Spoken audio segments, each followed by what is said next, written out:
Alright guys, so here's the deer, the fallow buck which I shot a couple of days ago.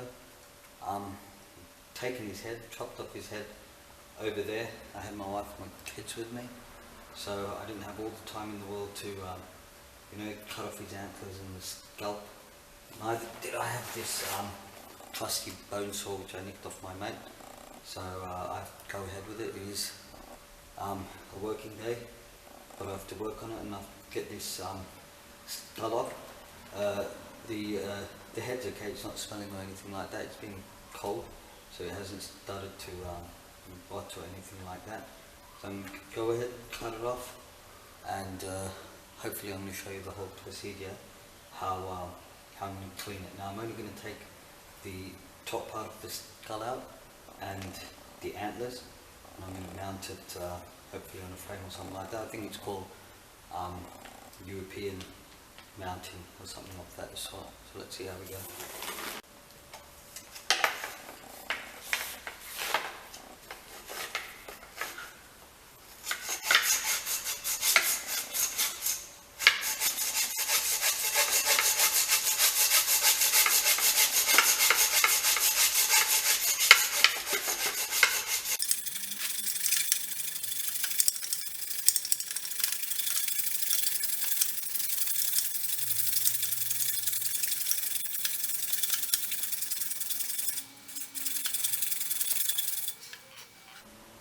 It's about halfway there. See, I've reached up to here on it.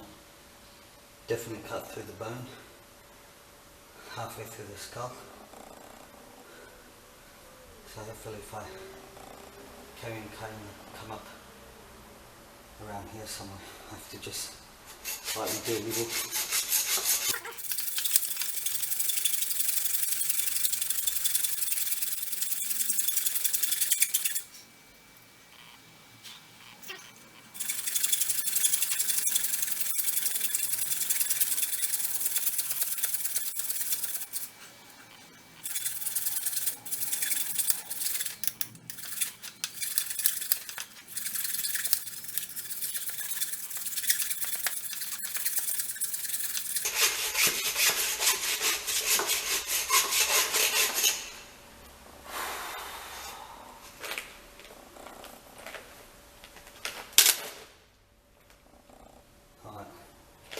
There we go.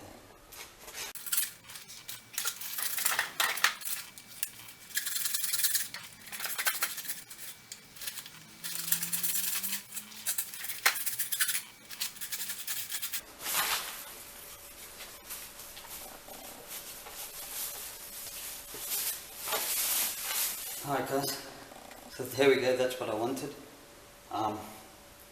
Just that part over there. Obviously I have to work on it more, I have to take off the skin, I have to clean out whatever bone and or whatever brain and marrow and that there is on it. So it still has a long way, but that's exactly what I want. Now I can go ahead and throw the rest of the scalp away, but before that what I want to show you is the brain size in comparison to the whole skull.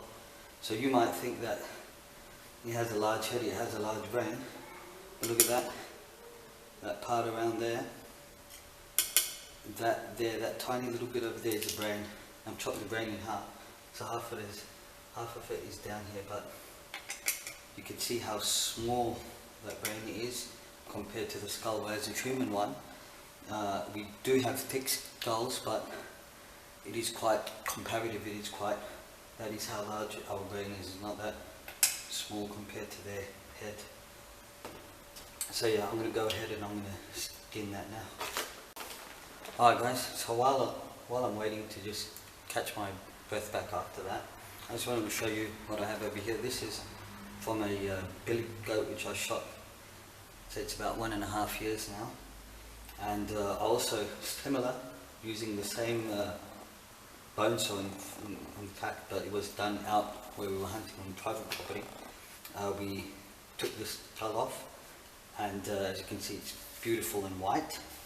Didn't have the horns, but there is a big difference between the goat horns and the deer antler, and that, I'm going to show you why, because of that. These actually come off. So what I had to do is that I had to get them to come off, loosen them, boil them. Then inside there was actually flesh inside over here. Cut that off, clean it, everything like that, and then I had to pop the horns back on like so. So that's how it sits. Now I have to mount this one. I haven't mounted it yet, but I'm just waiting for the right time, I guess. I'm going to mount that one as well, and I'm going to mount the antlers as well. This. Okay, so I'm going to go ahead now and take this skin off.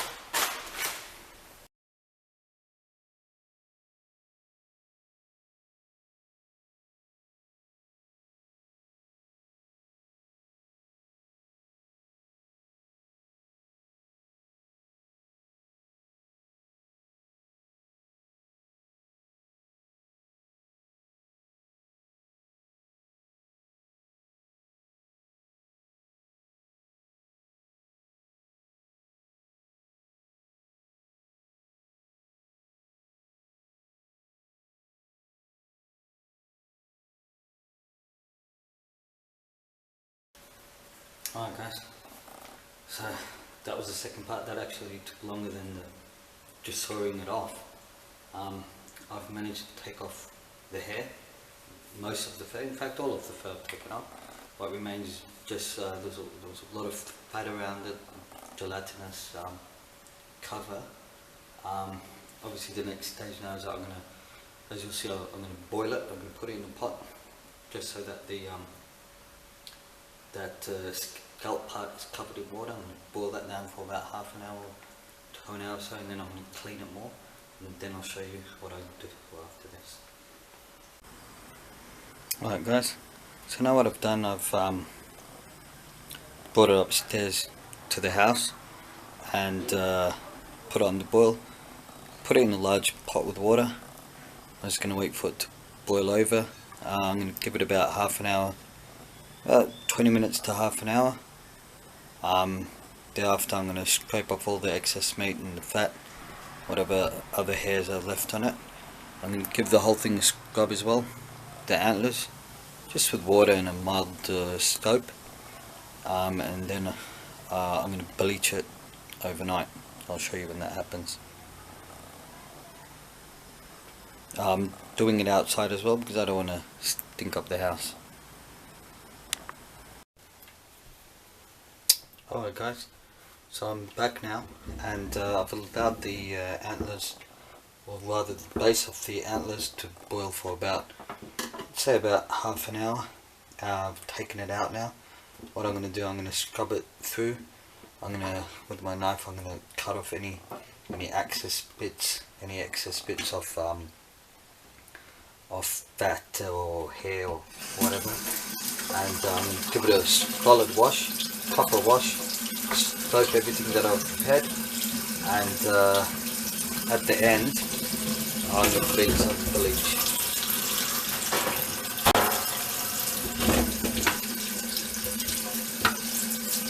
See over there, you can see all of that.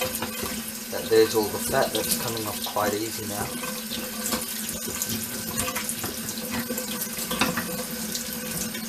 All this is the stuff that I want to come off.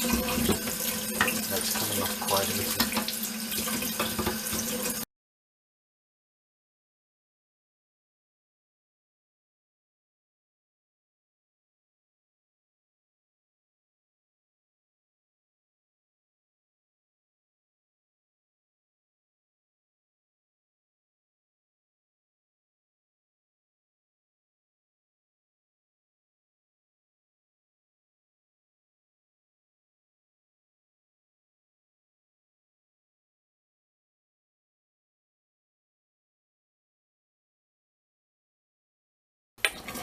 Alright guys, so there you go. I'm relatively happy with that. So when I run my fingers around, I can't feel any slimy bits. I can't feel any soft bits. All I can feel is a nice hard bone. So I'm happy with that. So now I'm going to put that in. I'll show you in a minute. I'm going to put that in some bleach, and let it sit there overnight.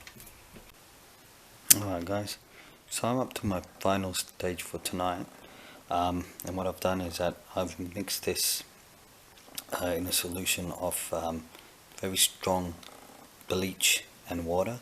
But what is extremely important, if you can notice, that I've only allowed the water to cover the skull, the top part of the skull, and not the horns.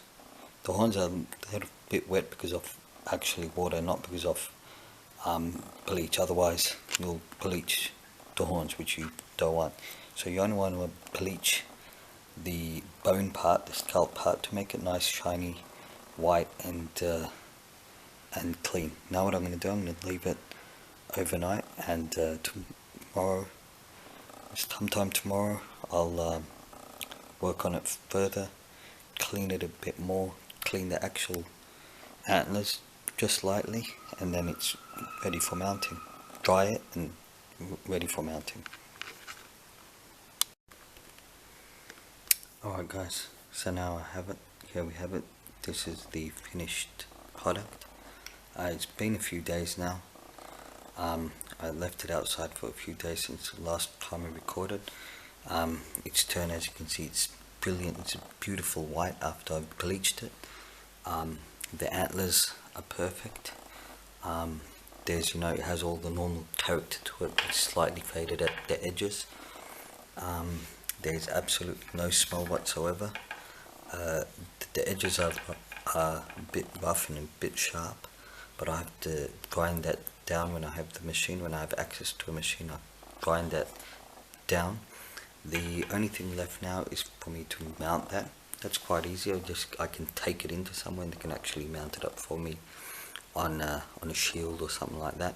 Or I can just buy the shield and I can put a plaque underneath, have a plaque made, stating where I shot the deer and when. But it's simple. Yeah, you can do anything from here with these beautiful set of fallow deer antlers. Yep, so I hope you enjoyed that.